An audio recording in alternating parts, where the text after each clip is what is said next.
Yung mga tao. Ayan, no?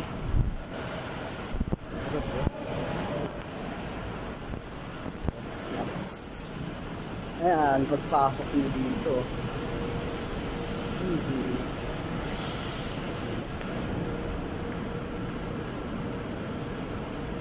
Ayan, sa pinakasentro. Sa pinakasentro siya pagpasok nyo, ha. Dito ko iiwan.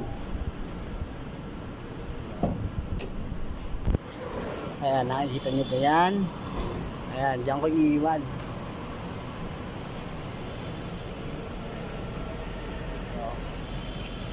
Para sa 200 pesos kung sino makakaabot dito.